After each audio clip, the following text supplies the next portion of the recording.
Week 8 kicks off with the Flying Fish looking to extend their 3-game win streak in Ray's old house.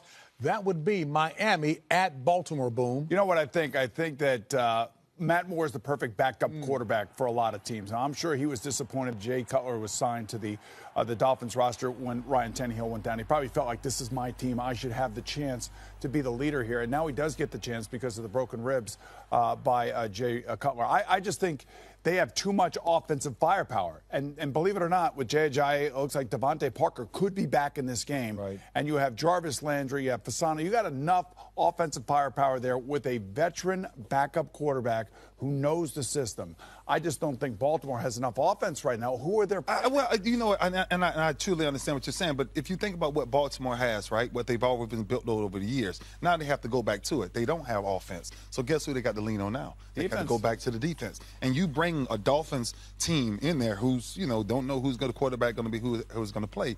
Baltimore is a very physical defense at home. This would be a challenge if you were playing for Baltimore.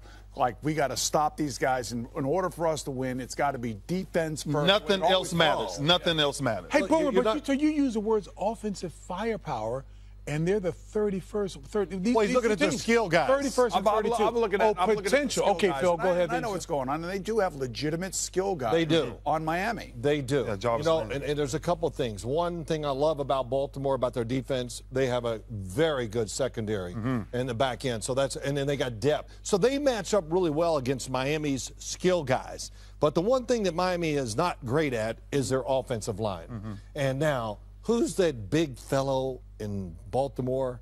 Oh, Brandon Williams. Brandon Williams is back.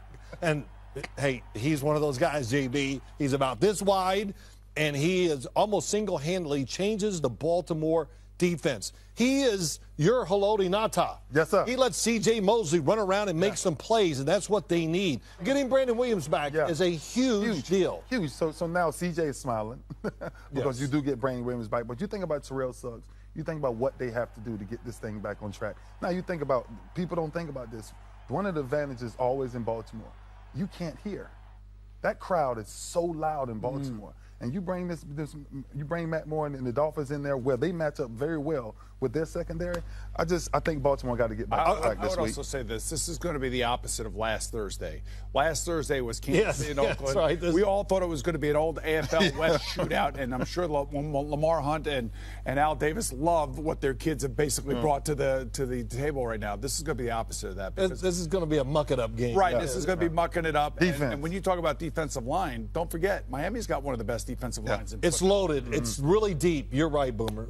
And John Harbaugh, talk about dealing with adversity. You've experienced it. How has he handled it? What do you think he's thinking now as he looks at the rest of the season? You know what? I tell you, it's what we've always talked about, right? It's always next game up. That's it. It's always next game, next man up. It's nothing that you can think about. And the only thing that makes you forget last week's loss is this week's wins. That's it. Yeah. That's it. And that's where I think they have to go as a team. Two things I want to say. Terrell Suggs, I listened to his interview after they got beat in Minnesota. Yeah. He put it all in the defense, and just his tone and what he said, I went, I'm going to have to pick Baltimore because of that. But, you know, and I'm going to give Miami Dolphins, they've been behind the last couple games. They found ways to come back. You got to give Adam Gase a lot of credit because they're doing it with mirrors.